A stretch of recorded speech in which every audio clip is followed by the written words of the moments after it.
Welcome back, everybody. It is Randy, your favorite king of solar screens.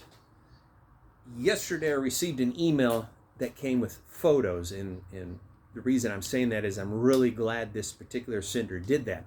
And with their permission, I'm making this video for them today. But they had asked the question, I'm doing everything that I feel is correct, making an arch with the same style bender that we use here, of course, at the King. And but they mentioned everything keeps getting crushed. And I quickly saw in one of the photos of why I thought, hey, this is probably why it's being crushed. And so here I am today just to explain a little bit about creating your arches, because there's one big rule, and we have to use our imagination, if you will. And when we create, let's say, a half a moon arch, that spline line points in, not out. And one of the photos that was attached showed this pointing up being bent in the wrong direction. So this was basically getting crushed. And can't make an arch if it's wrong.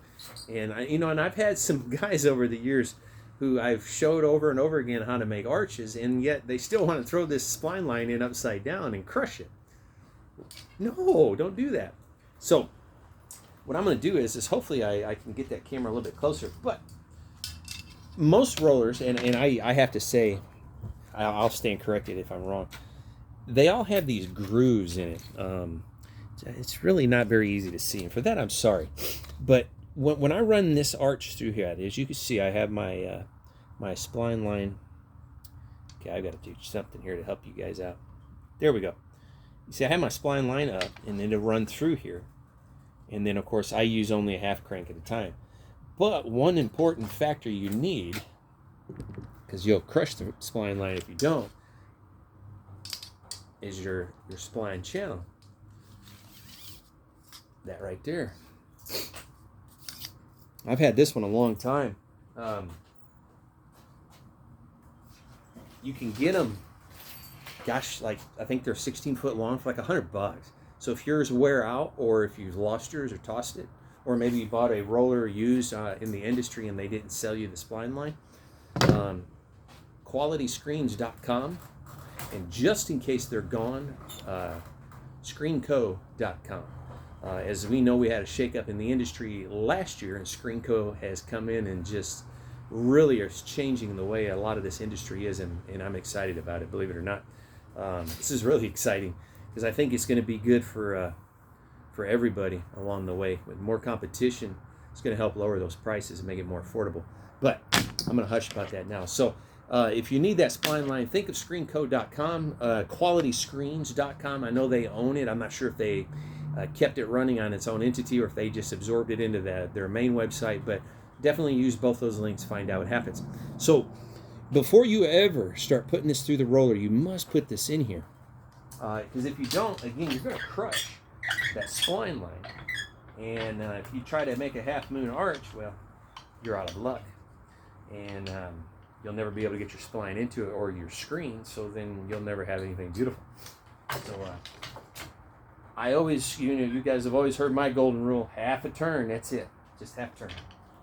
And the reason I do that is I want to make sure I don't create any bevels or bends or curves or anything else to my metal, because as you can see, this is starting to take a shape of a half a moon, so that's basically where I'm headed with it. But I can show very close up that there's no imperfections at all to any of the metal. And what did I do, two or three of them? Let's do another one just to verify that. Oh heck, let's do some more. I never say no to arches. I love doing arches. It's intriguing to me. I love a good, I don't know what's the right word I'm looking for. I always love a good challenge. How's that sound? And arches are always a challenge because they're fun to build and they take a little extra time over a square or a rectangle. So as you can see, I'm creating an arch where my spline line is not bent. None of my metal has any bevels, wedges, nothing. So this is beautiful. And that is the proper way to do it. You must have this in, and you must point this in the right direction. Because again, if you have it in there wrong, and I'm just going to use this piece. I have a 1-inch piece of mill. And what I'm going to do is purposely not put my channel in this, like I noticed in that photo I was given yesterday with that email. And I'm going to put it in there upside down.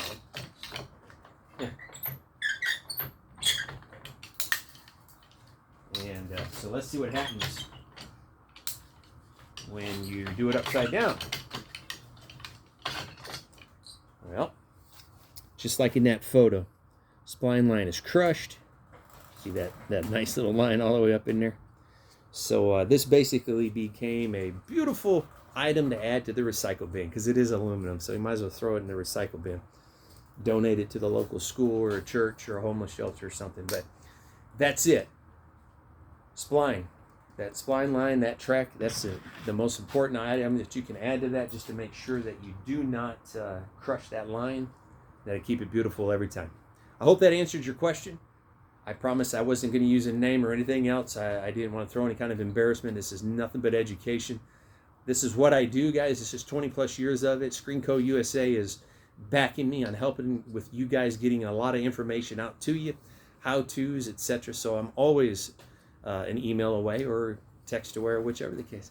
You guys enjoy this beautiful Sunday, because it is a beautiful Sunday here in Houston as well. And I'm going to actually go play in the garden today. My wife and I are going to put some greens out. So you guys be blessed and enjoy March, because, today's March 2. So